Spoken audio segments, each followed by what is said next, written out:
મર્દાનગીની વાતો કરવા વાળા મુંજાઈ કેમ ગયા? કલાકારો આંદોલનના મૂડમાં, કલાકારો લડી લેવાના મૂડમાં, અલ્યા પણ કોની સામે? જેની માયાબાઈએ ઠેકડી ઉડાડી એ ગુજરાતની ઇનડાયરેક્ટ ટેક્સ પેયર જનતા સામે, એ રેશનિંગનું અનાજ લેતા ગરીબ લોકો સામે. કોની સામે લડી લેવાના મૂડમાં છો તમે બધા કલાકારો, આઈ મીન કલાકારો?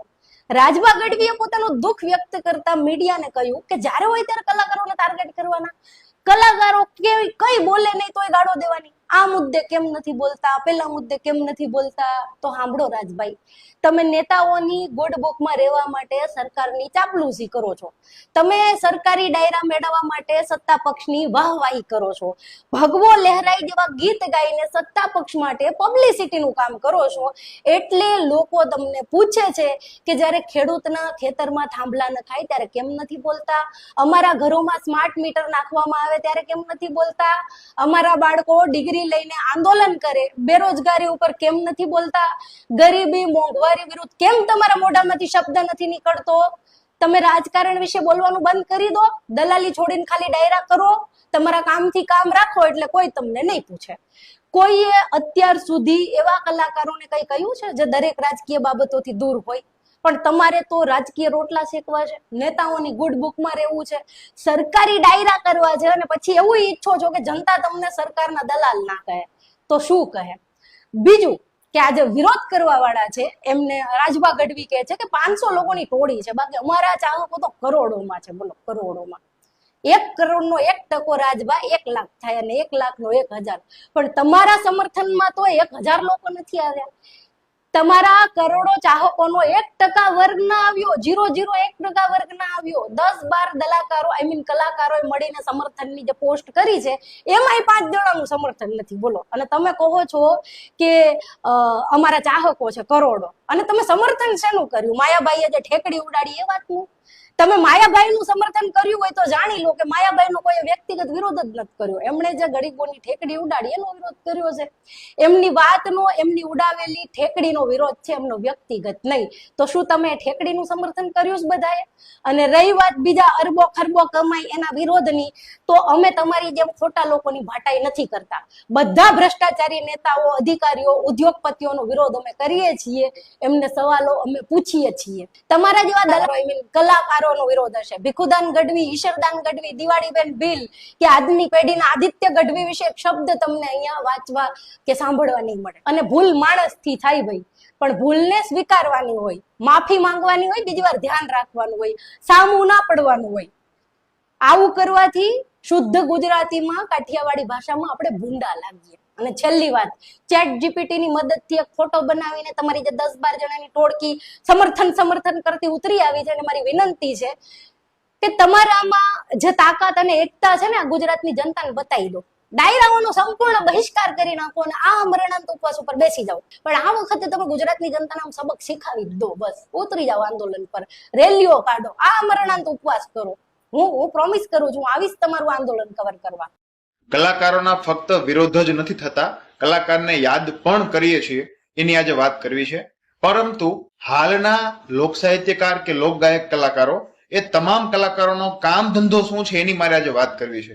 કે ફક્ત ને ફક્ત જાહેર મંચ ઉપરથી મોટી મોટી વાત કરીને ગુંડાઓ, બુટલેગરો, 2-3, 5 કેસ કરેલા અપરાધીઓ, જામીન ઉપર છૂટેલા હોય, લે ભાગુ દરેક તત્વોને મોટા મોટા કરીને સ્ટેજ ઉપર બતાવીને હજારો અને લાખો લોકો સુધી એ ગુંડાની છાપને એક મોટા દાનવીર અને ભામાશાની છાપ કરવી. બીજું, હાલના કલાકારોનું કામ કહું છું, સરકારી કાર્યક્રમ લેવા માટે, એ પછી આરએમસી હોય, સુરત કોર્પોરેશન હોય, કોઈ પણ મોટી કોર્પોરેશન જે ભાજપ સરકાર પ્રેરિત હોય, એમના કાર્યક્રમ લેવા માટે ભાજપ સરકારના ભરપેટ વખાણ કરવા, એ પછી જનતા વિરોધી હોય તો ભલે આપણે સ્માર્ટ મીટરની વાત કરીએ.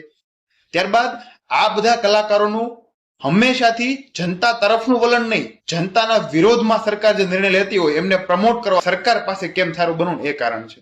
બાકી હોય, આજે પણ એક જમાનો હતો જ્યારે લોક સાહિત્યકારને આપણે પણ યાદ કરીએ, લક્ષ્મણ બાપુ બારોટ હોય, પદ્મશ્રી ભીખુદાન ગઢવી હોય, કવિશ્રી ઈશ્વરદાન ગઢવી હોય, રામદાસ બાપુ ગોંડલિયા હોય, શૈલેષ મહારાજ હોય, આવા નામી અનામી ઘણા બધા સાહિત્યકાર છે, આપણે એને યાદ કરીએ છીએ. દિવાળીબેન ભીલ જેવા ગાયક કલાકાર હોય. પરંતુ હાલના આ કલાકારોને માત્ર ને માત્ર સરકારની પગચંપી કરવી અને ગુંડાઓને, બુટલેગરોને મોટા કરીને મંચ ઉપરથી જાહેર પબ્લિકમાં એક મેસેજ આપો કે આ ગુંડો, આ બુટલેગર એક મોટો દાતા છે, તો એના વિરોધ કરીએ છીએ. ત્યારબાદમાં બફાટ થઈ જાય તો દરેક કલાકારો એક મંચ ઉપર આવીને સમર્થન વાળી પોસ્ટો કરે. અરે બહુ સુરા હોય ને મરદના ફાડિયા હોય તો ખેડૂત આંદોલન ઉપર એક શબ્દ તો બોલવો હતો, ત્યારે એક શબ્દ નહોતા બોલ્યા આ તમામ કલાકારો હાલના. ના બધા કલાકારો એક કલાકારના સમર્થનમાં આવીને ત્યારબાદ પોસ્ટ મૂકે છે. શરમ આવી જોઈએ તમને પોતાની જાતને લોક સાહિત્યકાર કે લોક ગાયક કહેતા. મારી આ વાત છે, તમારું શું માનવું છે ખાસ કોમેન્ટ કરજો. હવે કાલે બધાએ માયાભાઈ આહિરના સમર્થનમાં આવ્યા હતા, બધા નામીન અનામીન બધા કલાકારો.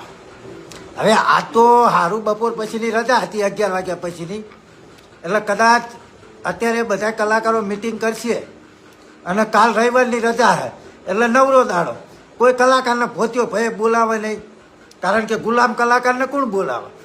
એટલે કાલ કદાચ બધા કલાકારો નવરા હશે તો ડાયરા કલાકારો કાલે કઈ જગ્યાએ આંદોલન કરવાના છે, કેટલા કલાકારો આવવાના જે ગુલામો હોય, જેના ગળામાં ભાજપનો પટ્ટો પહેર્યો છે, એવા જેટલા કલાકારો કાલે આંદોલનમાં આવવાના હોય એ નામ ગામ સાથે લખાવજો, તમારો ટાઈમે લખાવજો, કારણ કે આપણે પાછા જમણવારની વ્યવસ્થા કરવી પડશે ને.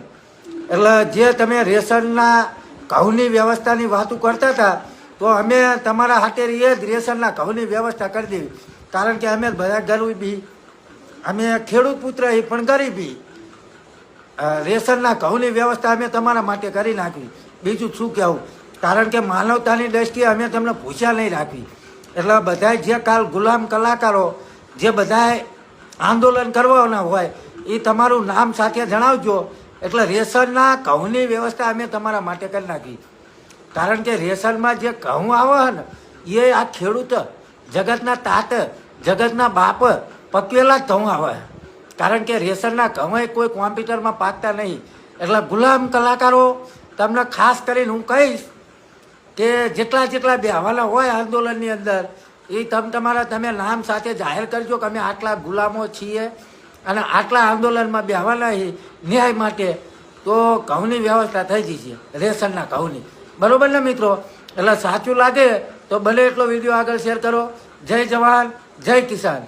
યાર મને ખૂબ ચિંતા થઈ રહી છે, મને ખૂબ ટેન્શન આવી ગયું છે. ટેન્શન એ વાતનું આવી ગયું છે, પેલા ટેન્શન જે પછી આવ્યું પછી કહો, પણ યાર હું બધાને અપીલ કરું કે પ્લીઝ કલાકારોનો વિરોધ ના કરશો યાર. એ કલાકારો યાર અત્યારે એક બની ગયા છે બધા. એ કલાકારો બધા એક બની ગયા ને એવું નક્કી કરી દીધું એમને કે આપણે આવતીકાલથી ડાયરા કરવાનું, બધું ગાવાનું બધું બંધ કરી દઈએ છીએ અને પબ્લિક માટે કશું નહીં કરવાનું. તો યાર આપણે બધા ભૂખે મરીશું યાર. આ દેશનો વિકાસ છે ને અટકી જશે, આ દેશની પ્રગતિ છે ને અટકી જશે. આ બધું જ જે છે ને અત્યારે આપણે જે 5G ની સ્પીડથી આગળ વધી રહ્યા છે ને બધું બંધ થઈ જશે યાર. આ કલાકારોને પ્લીઝ તમે આવું ના કરો, કલાકારોનો વિરોધ ના કરો. કલાકારો મતલબ જે કહે ને પથ્થરની લકીર માની લેવાનું તમારે. આ અત્યારે છે ને પેલા જે બધું ગીતામાં લખ્યું હતું, મહાભારતમાં લખ્યું હતું બધું સાચું, એવું કલાકારો કે ને બધું સાચું માની જ લેવાનું તમારે. મહેરબાની કરીને કલાકારોનો વિરોધ ના કરો, કારણ કે મને એવી વાત મળી છે કે આ બધા કલાકારો ભેગા થઈને એવું નક્કી કરવાના છે કે આવતીકાલથી છે ને આપણે આ બધું બંધ કરી દેવાનું. ડાયરા નહીં કરવાના, ગાવાનું નહીં, કોઈને આપણે ખુશ કરવાના જ નહીં. આપણે ઘેર જ બેસી રહેવાનું. આપણે હું કામ પબ્લિકને ખુશ કરવી એવો નિર્ણય કરવાની વાત કરે છે. અને જો કદાચ એવું કર્યું તો આપણે બધા ભૂખે મરીશું. આ બધું છે ને આ દેશનો વિકાસ બધો અટકી જશે. એટલે સાચો કલાકાર એ છે ને સત્તાનો કલાકાર કહેવાય, સમાજના અવાજનો કલાકાર ના કહેવાય. એટલે સમજી જાઓ, મહેરબાની કરીને કલાકારનો વિરોધ કરવાનો બંધ કરી દો. ભ્રષ્ટાચાર, ગરીબી, મોંઘવારી આ બધું મુદ્દે નહીં બોલવાનું આપણે યાર. હું કામ છે બોલીને તમને? કલાકારો કે એ જ સાચું. મહેરબાની કરો. આ બધા એક થઈ ગયા છે અને એક થઈ ગયા તો આપણા ભૂકા નીકળી જશે. ભૂકા એટલે નીકળશે કે આ બધા ડાયરા બાયરા બધું બંધ થઈ જશે અને આપણે રોડ ઉપર આવીશું, આપણે ભૂખે મરીશું. એટલે મહેરબાની કરીને આ બધા કલાકારોનો વિરોધ કરવાનું બંધ કરી દો. એ જે કે એ બધું સાચું માની જ લેવાનું, આપણે આપણું કામ કરવાનું. હા, વાત મારી છે સમજજો અને પ્લીઝ કલાકારોનો વિરોધ કરવાનું બંધ કરી દેજો. આભાર.